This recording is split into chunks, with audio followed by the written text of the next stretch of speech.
Handelingen 28. Handelingen 28.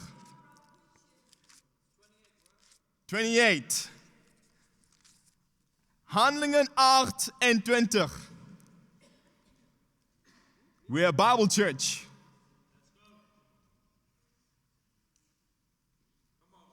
Handelingen 28, vers 30. Paulus verblijf 2 jaar in het huis dat hij gehuurd had en ontving daar iedereen die naar hem toe kwam. Hij verkondigde het koninkrijk van God en onderrichtte vrijmoedig over de Heer Jezus Christus, zonder dat hem iets in de weg werd gelegd. En de kerk zegt: veel mensen lezen handelingen over de wonderbaarlijke wonderen. De groei van de kerk in de eerste eeuw. De introductie van nieuwe leiders. De vervolging. De valse leer. En als ze dan bij het laatste hoofdstuk komen, zeggen ze dat het een beetje een slap einde heeft. Ze zijn niet tevreden met het einde. Bijna zoals de film Titanic. Die had een bevredigend einde. Maar die mensen weten niet dat het boek Handelingen niet eindigt. Het gaat zelfs door tot vandaag. Wij zijn de volgende hoofdstukken van het boek Handelingen. Wij zijn degenen die wonderen berichten. Wij zijn degenen die blijven dopen, kerken planten, vervolgingen aan de ogen zien en valse leer bestrijden. Het boek Handelingen gaat vandaag door. Waarom gaat het door?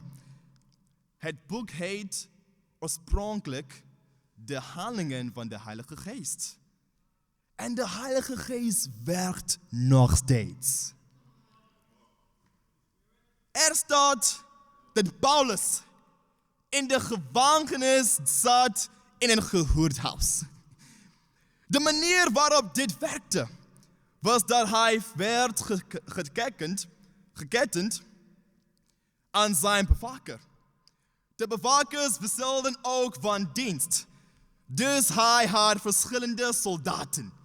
De vraag is, waar kwamen de bewakers vandaan? Het paleis. Een van de boeken die Paulus schreef toen hij in de gevangenis zat is Filippenzen. Hij schreef ook Efeziërs en Colossenzen. Efeziërs 6 over de volledige wapenrusting is geïnspireerd op de Romeinse bewakers die een volledige wapenrusting droegen. Hij keek naar de soldaat en werd geïnspireerd om aan discipelen te schrijven om ook de volle wapenrusting te dragen. Filippenzen 1. Laten we gaan naar Filippenzen 1. Filippenzen 1.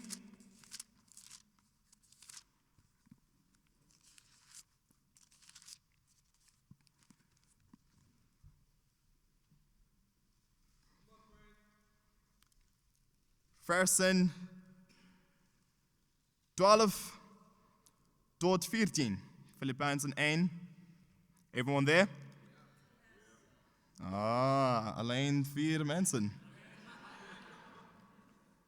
Filippenzen 1, versen 12. U moet weten, broeders en zusters, dat wat mij is overkomen er juist toe bijdraagt. Dat het evangelie wordt verspreid. Het is iedereen in het Romeinse hoofdkwartier en alle anderen duidelijk geworden dat ik even zit omwille van Christus. 14. Beweenden, duwen de meeste broeders en zusters, omdat ze door mijn gevangenschap vertrouwen in de Heer hebben gekregen. Die boodschap nu nog onbevreesde, te verkondigen. Paulus zag zijn moeilijkheden als een manier om het evangelie te verspreiden. Je moet begrijpen dat er in het boek Handelingen veel gevangenis uitbraken waren om te laten zien dat God hen niet in de gevangenis wilde hebben. Petrus ontsnapte in Handelingen 12 en Paulus en Silas ontsnapten in Handelingen 16. Dus het is niet dat God hem niet kon redden, maar dat God hem daar wilde hebben. Filippenzen 4. Laten we gaan naar Filippenzen 4.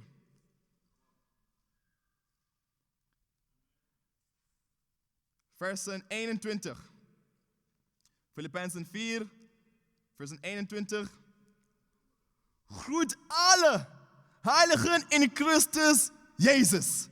De broeders en zusters die bij mij zijn, laten u groeten. Alle heiligen laten u groeten. Vooral zij die in dienst van de keizer staan. De genade van de Heer Jezus Christus zij met u. Paulus was in staat om mensen uit het huishouden van Caesar te dopen. De enige manier waarop hij dat deed, was door naar de gevangenis te gaan. Voor degenen die door moeilijkheden gaan, God wil je daar hebben. Hij kan je helpen ontsnappen. Maar hij wil je in de situatie zodat je het woord kunt breken. Doordat Paulus in de gevangenis zat, kon hij het evangelie verspreiden aan de bewakers die Caesar dienen en aan alle anderen het paleis. Zonder de gevangenis had Paulus niet in het paleis kunnen breken.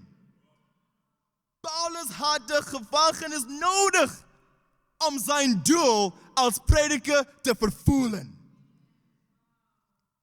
Je hebt misschien een gevangenis van moeilijkheden nodig om je doel als discipelen te bereiken. Wat als? Om de oranje familie te redden. De hele kerk door moeilijkheden heen moet gaan. Wat als je om je man of vrouw te redden door moeilijkheden moet gaan? Wat als je moeilijkheden moet doorstaan om je kinderen te redden? Wat als de hele kerk moeilijkheden moet doorstaan om de 100 te halen? Je moest naar de gevangenis om de moeilijke gebieden in zijn ministry te bereiken. Er zijn sommige gebieden in de ministry die je niet zult bereiken totdat je door moeilijkheden heen gaat. Handelingen 28. Handelingen 28.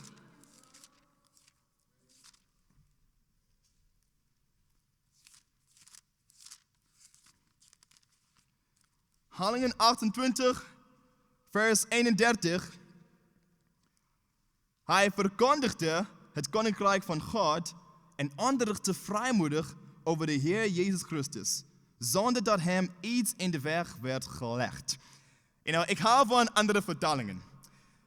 De NLT zegt, no one tried to stop him. NIV zegt, with all boldness and without hindrance. Paulus ontdeed zich van alle excuses.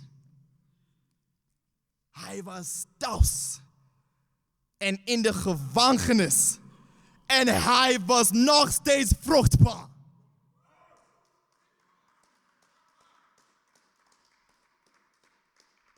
Wat is jouw excuus om niet vruchtbaar te zijn?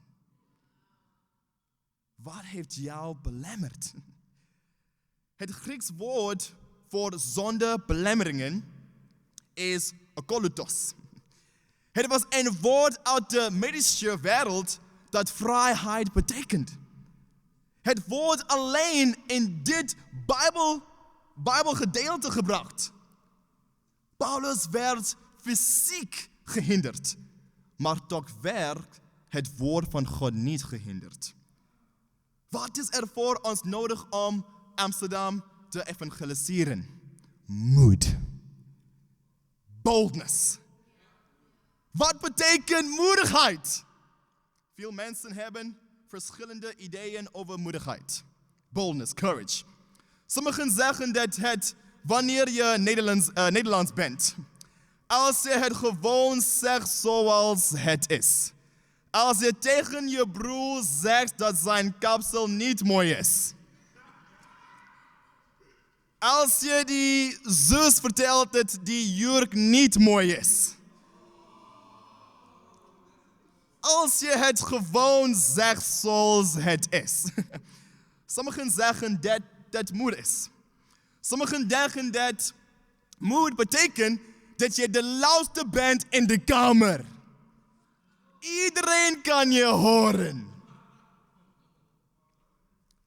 Wat is moedigheid? Moedigheid is een tepere en zelfverzekerde manier van doen die geen angst toont. Tepeerheid is niet dat je niet bang bent. Je kunt bang zijn, maar je laat je niet tegenhouden door angst. Hoe word je moedig? Spreuken 28. Spreuken 28. You guys still with me? Spreuken, Proverbs 28. Spreuken 28.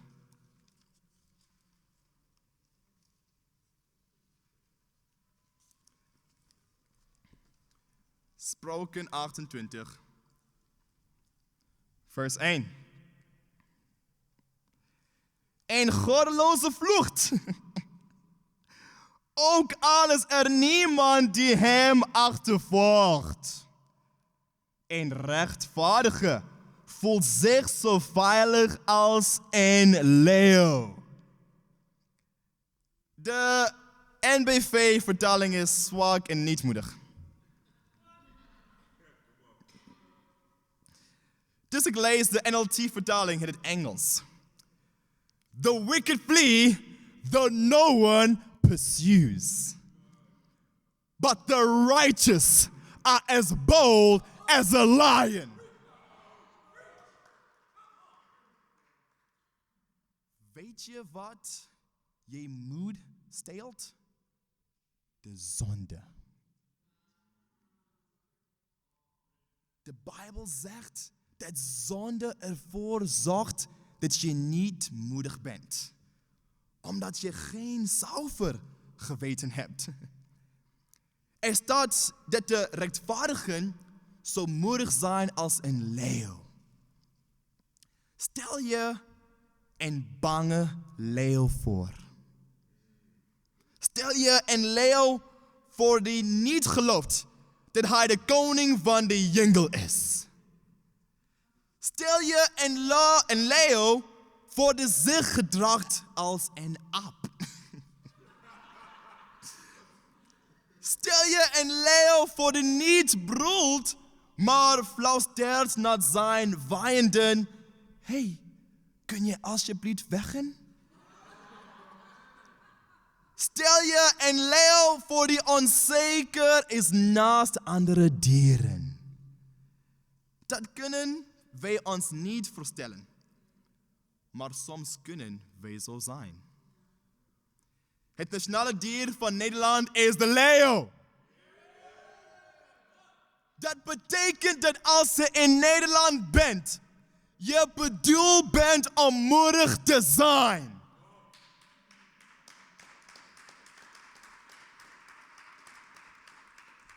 Weet je waarom Nederlanders niet moedig zijn als leeuwen?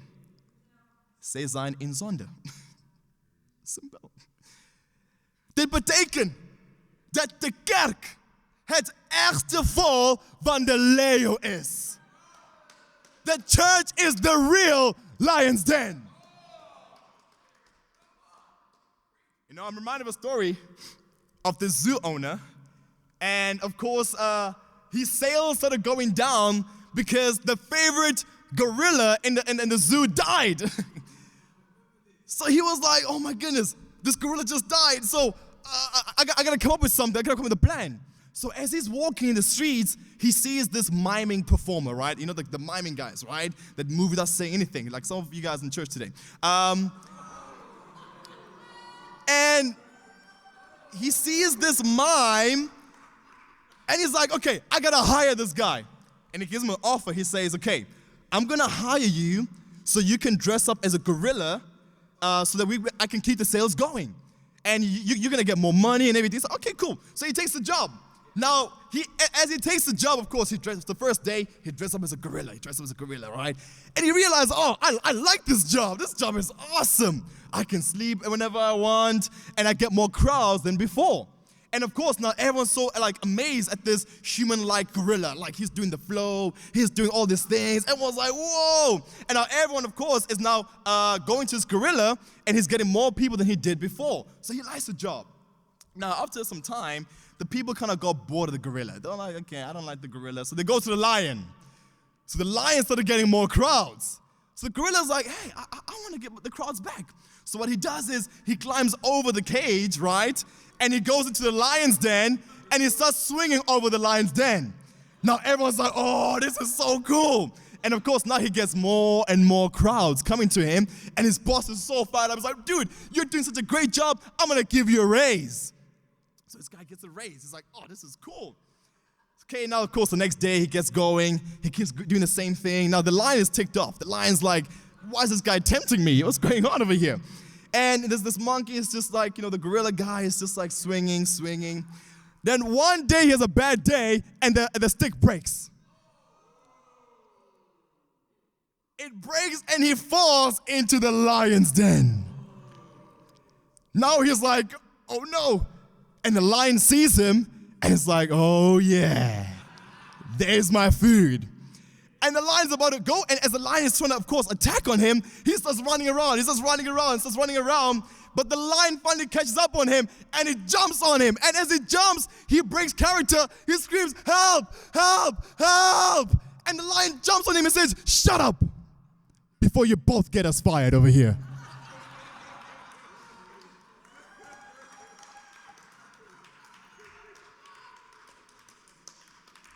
Those are lions that pretend. And we don't want to be lions that pretend in the church. Amen, family? De titel van de les is met Moed en Zonder Belemmeringen. Handelingen 3. Handelingen 3. Eerste punt. Moedige gebeden. Handelingen 3. Moedige gebeden.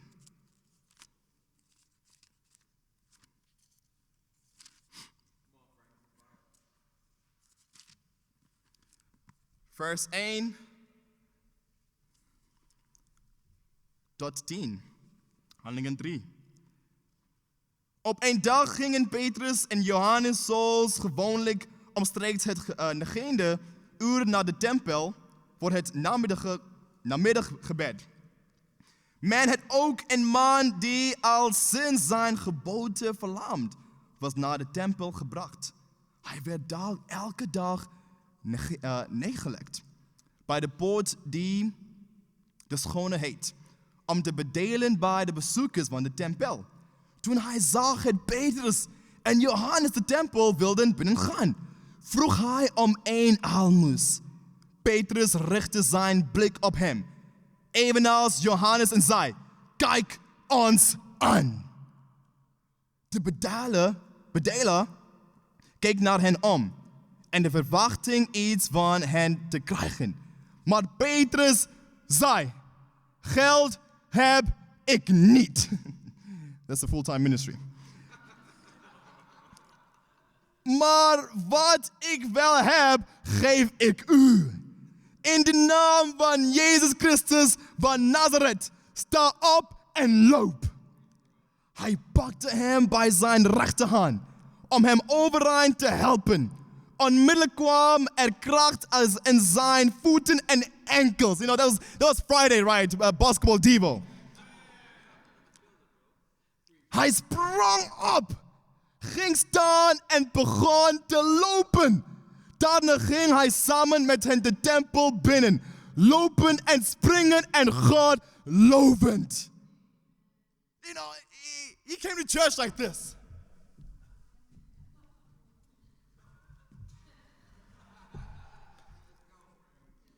Kwam je zo naar de kerk vandaag? Zij moeten weer volgende week naar de kerk komen. Right? Vers 9. Alle tempelbezoekers zagen hem lopen en hoorden hem God loven. Ze herkenden hem als de bedeler die altijd bij de tempelpoort had gezeten en waren buiten zichzelf van verbazing over wat er met hem was gebeurd. En dit is ongelooflijk. Die man werd geplaatst naast een pot die mooi werd genoemd. Er was niets moois aan zijn situatie, maar God stond op het punt iets moois te doen in zijn leven. Het is ook interessant om te merken dat hij elke dag in de tempel werd geplaatst om te bedelen. Jezus ging elke dag naar de tempel om les te geven en genas de man nooit. Jezus zag hem 3 jaar lang, elke dag, en genas hem niet. Zijn genezing kwam nadat Jezus naar de hemel ging. Het is niet omdat je niet al genezen bent, dat je niet genezen zal worden. Misschien is het gewoon uitgesteld. Joden baden drie keer per dag. Zij baden 's morgens, 's middag en 's avonds. 3 uur was de tijd dat Jezus stierf.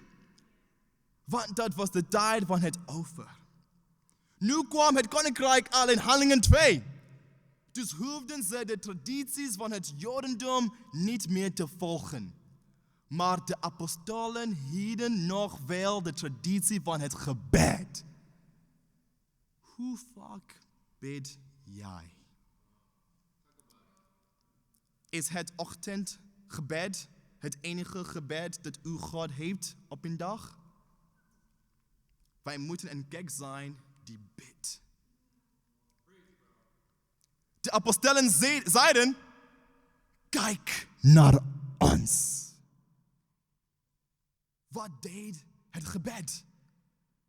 Het gaf een vertrouwen om de man uit de dagen naar de apostolen te kijken. De man was niet geïnteresseerd. Hij had andere verlangens of wensen. Hij gaf hen niet zijn aandacht. Als je dicht bij God bent, kun je mensen uitdagen om je aandacht te geven. Gebed zorgt ervoor dat dat doet. Als je bang bent, komt dat waarschijnlijk omdat je niet dicht bij God bent. Wie denk je dat je zal volgen als je mensen zo vraagt om naar de kerk te komen? Wil je naar de kerk komen?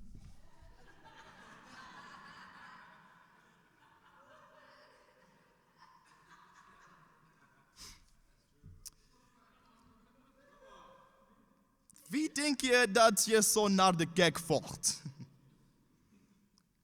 Je hebt niet gebed voor moed. Laten wij doorspoelen naar Handelingen 4. Handelingen 4, vers 23 tot 31. Nadat Petrus en Johannes waren vrijgelaten, gingen ze naar leerlingen en vertelden wat de hogepriesters en de oudsten hadden gezegd. Toen de leerlingen dat hoorden, riepen ze God eensgezind aan met de woorden: Heer, u hebt de hemel en de aarde en de zee geschapen en alles wat daar leeft. U hebt door de Heilige Geest bij monden van onze voorvader David, uw dienaar gezegd: waarom snuwen de volken en beramen de volkstammen zinloze plannen?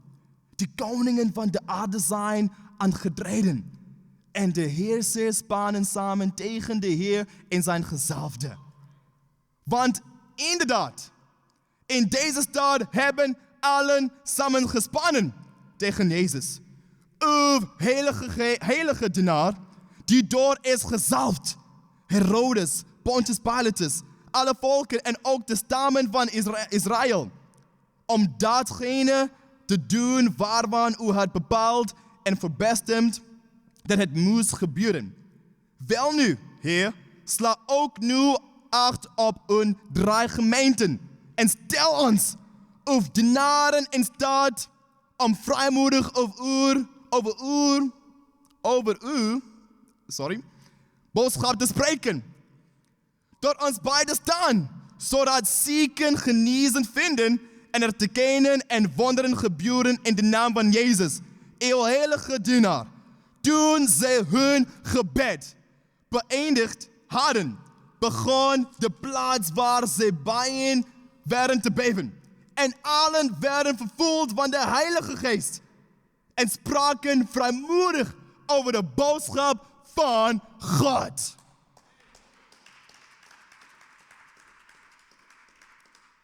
De Bijbel zegt dat zij, nadat zij gebeden hadden, moedig het woord konden spreken. Het was het gebed dat het hen moed. De vraag is, waarvoor zij baden? Zij baden dat God soeverein is. Soeverein betekent dat Hij alles regeert. Hij heeft alles onder controle. Dat het geen toeval is dat jullie vandaag hier in de kerk zijn.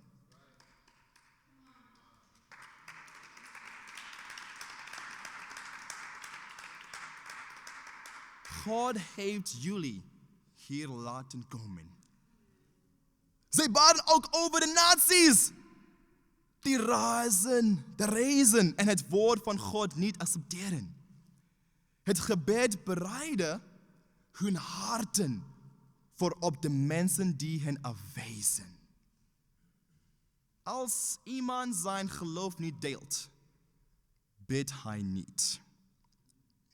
De Bijbel zegt dat zij na hun gebed vervuld werden met de Heilige Geest. Wij weten dat elke discipel die gedoopt is de Heilige Geest heeft. Maar de Bijbel zegt, vervuld met de Geest. Dat betekent dat je jezelf moet legen van alle het andere. Ik moet alle twijfels en angsten opgeven en vervuld worden met de Heilige Geest. Als wij niet vervuld zijn met de Geest zijn, wij vervuld met onszelf. Geen wonder dat wij niet in de pas lopen met de Geest. Gebed moet vertrouwen geven in de kracht van God. Gebed moet ons helpen vastberaden te zijn in het delen van ons geloof, omdat wij erop vertrouwen dat God soeverein is. Gebed moet ons helpen gevoeld te zijn met de Heilige Geest, omdat wij al ons angsten, twijfels en alles wat ons tegenhoudt om door God gebruikt te worden, hebben weggenomen. Vraag, kerk. Beschrijft dit jouw gebedsleven? Heb je de moed om te bidden? Soms hebben wij het zo druk dat wij denken dat wij Gods hulp niet nodig hebben. Wij kunnen het allemaal zelf. Je gaat misschien als een kat je gebed in, maar je komt eruit als een leeuw. That's what prayer can do. Tweede punt. Handelingen 4, vers 1 naar 7. Moedige verkondiging. Tweede punt is moedige verkondiging. Handelingen 4, versen 1 naar 7. Terwijl Petrus en Johannes de menigte nog toespraken, kwamen de priesters, het hoofd van de tempelwacht en de Sadduceeën op hen af. Hevig ontstemd omdat ze het volk onderrichten en opstandig uit de dood verkondigen op grond van wat er met Jezus was gebeurd. Ze grepen hen vast en zetten hen gevangen tot de volgende dag, omdat het al avond was. Maar van degenen die naar de toespraak hadden geluisterd, bekeerden velen zich, zodat het aantal gelovigen en groeide tot ongeveer 5000. De volgende dag kwamen de leiders, de oudsten en de schrijfleden bijeen in Jeruzalem, samen met Annas, de hoge priesters, Caiaphas, Johannes en Alexander en alle die tot die hoge priesterlijke familie behoren. Nadat ze Petrus en Johannes in het midden hadden doen plaatsnemen, begonnen zij het verhoor met de vraag: door welke kracht of in wiens naam hebt u die daad verricht? De leiders van de tempel waren de politie van de tempel en zij kwamen Petrus en Johannes arresteren. You know, I remember when I was still in Birmingham, at the University of Birmingham. And I was there for a while. I was there for like a year on my own, just trying to evangelize the university, trying to get the young people going. And I was sharing my faith. I was doing Bible studies after Bible studies. And after a whole entire year, I baptized nobody. And I was still pushing.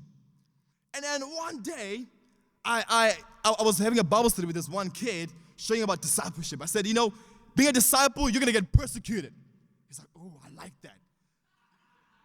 So then I went out with him to share our faith. I was like, let me show you how to share your faith.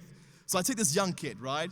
And now this security guard, he looks at me, he's like, hey, you're Frank, right? I'm like, yeah, I am. He's like, okay. He walks away. So I was like, okay, that's strange. Why would this guy ask my name? Okay. So anyway, I'm still over there on campus, you know, sharing my faith, talking to people, right? Talking to people about Jesus. And then the security guard comes, right, with the head of faith of the university. So they come together, and I was like, oh no, they caught me. I couldn't run. It was like an open field. I was like, oh man, they got me. And so they both come to me, and of course the lady's like, I told you, you're not allowed to share your faith on campus. What are you doing? I was like, sharing my faith. And she goes back and forth and everything. Now the security guard, he's talking his walkie-talkie, right? He goes, we found him. I'm like, oh no. I'm like, what do you mean we found him? Now the head of security of the university comes with two policemen. So they come, I'm like, oh no. Now I got this kid who's studying the Bible. He's like, oh, this is action over here. So now you got the head of security and two policemen. You got the head of the faith of the whole university and their own police as well, security. So I have like 5 people surrounding me. And I'm like, okay, this is pretty intense. And they challenge me, they say, you are not allowed to share your faith on this university anymore again. What are you trying to do? I'm getting reports about you from every student saying this guy trying to convert people to Christianity. We've been trying to look for you for a long time. You got to stop doing what you're doing on campus. And I was like, okay. So I was like, can I go get my friends? No, get out right now. I was like, okay. And I left. And I was like, whoa. That is so intense. All my efforts at the university, I felt so discouraged. I was like, man, I didn't baptize anyone. But I said, you know what? We got to go back. We went back the next year, and we baptized 5 University of Birmingham students the following year. Why? We were bold. As you see, of course, this policeman come to Johannes and Peter the same way they came to me. And Petrus preached the word. As we've read verses 1 to 7. Hier waren de Sadduceeën niet blij dat zij een andere boodschap verkondigden dan wat zij geloofden. Petrus preekt hier tegen de religieuze mensen. Laat me je vertellen, veel kerken zullen niet blij zijn dat je verkondigt over discipelschap. Zij vragen hem, door welke kracht of in wiens naam hebt u die dat verricht? Many times, if you knew the name of a person, you knew their character as well. Als je Jezus predikte, riep je de mensen in feite op om zijn karakter te volgen. Laten we lezen versen 8 tot 12. Versen 8 tot 12. Petrus antwoordde, vervuld van de Heilige Geest, leiders van het volk en oudsten, nu wij vandaag worden verhoord, omdat wij een zieke hebben geholpen. En nu ons wordt gevraagd hoe het komt dat hij is genezen. Dient u allen en het hele volk van Israël te weten dat deze man hier gezond voor u staat dankzij de naam van Jezus Christus uit Nazareth. Die door u gekruisigd is, maar die door God uit de dood is opgewekt. Jezus is de steen die door u de bouwlieden vol verachting is weggeworpen, maar die nu die hoeksteen geworden is. Door niemand anders kunnen wij worden gered. Want zijn naam is de enige op aarde die mens redding biedt. Petrus predikt vrijmoedig de waarheid. Hij zegt dat jij nergens anders redding kunt vinden.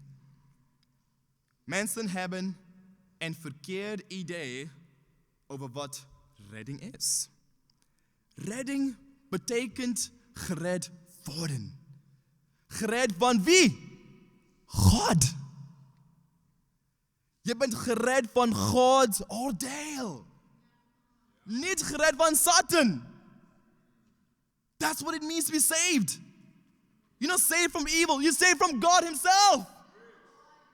That's what salvation means. En de enige manier om gered te worden van dat oordeel is als je je laat dopen als discipel. Zodat je zonden vergeven worden en je gered wordt van Gods toon. We hebben er vandaag 3 die in de naam van Jezus gaan geloven en zich hebben laten dopen. We hebben Rowan, Priscilla en Sylvan.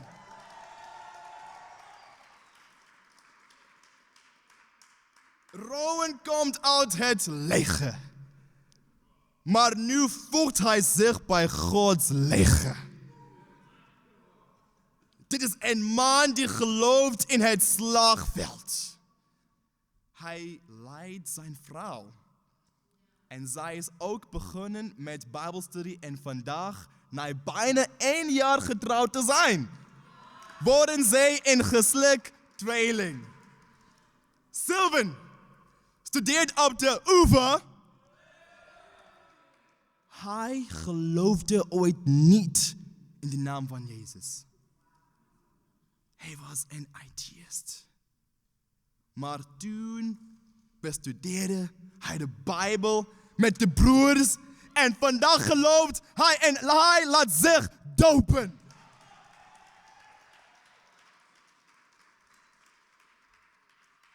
De enige manier waarop zij discipelen zijn geworden, is door moedig het woord te verkondigen. Er is geen andere naam die je zal redden. Mohammed zal je niet redden. Hij is niet in de hemel. Boeddha zal je niet redden. Hij geloofde niet in zonde. Charles Darwin zal je niet redden. Hij is in de hel. Je kunt jezelf niet eens redden. De enige persoon die je kan redden is Jezus. Want hij is in de hemel. Uitdaging voor de bezoekers. Studeer de Bijbel met ons en geloof in de naam van Jezus Christus. De enige die je zal redden. Vers 13. Kijk, laten we lezen vers 13. Toen de leden van het Sanhedrin zagen hoe vrijmoedig Petrus en Johannes optraden en begrepen dat het gewone, ongeletterde mensen waren, stonden ze verbaasd en ze realiseerden zich dat beiden in Jezus' gezelschap hadden verkeerd. Het is interessant dat er niet dat zij hoorden de moed van de apostelen. Je hoort moed niet. Jij ziet moed. Mensen zullen altijd zeggen dat ze bereid zijn alles op te geven. Overal heen te gaan en alles te doen om de wereld te evangeliseren. Maar waarom doet u het niet? Laten we stoppen met veel praten en beginnen met veel te doen. Als ik aan vrijmoedig discipelen denk, dan denk ik aan de discipelen die de Amsterdamse kerk helpen bouwen. De missieteam. En degenen die in beweging kwamen om de kerk te bouwen. Zij zijn moedig. Hey en Natasha, zijn moedig en gaan volgend jaar Curaçao beplanten.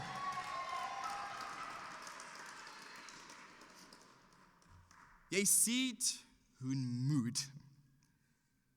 Kunnen mensen jouw moed zien? Kun je omschreven worden als een moedige verkondiger van Gods woord? Zie je, je kunt zien of Jezus in iemands hoofd of hart zit. Je kunt veel weten over God of Jezus, maar ben je bij Hem? Heb je een echte relatie met Jezus? Ik daag je uit om te preken. Preek op de campus. Preek op je werkplek. Preek in je familie. Preek overal waar jij komt. Be courageous, fearless, heroic, resolute, confident, aweless, dauntless, unafraid, valiant, daring, audacious, bantam, forward, gallant, assuming, adventurous, valorous, undaunted, intrepid, brash, barefaced, brassy, cheeky, greedy, shameless, brash, gutsy, fresh, nervy, saucy, spirited, definite. These are all the ways we can be bold in Amsterdam. I love you, and to God be all the glory.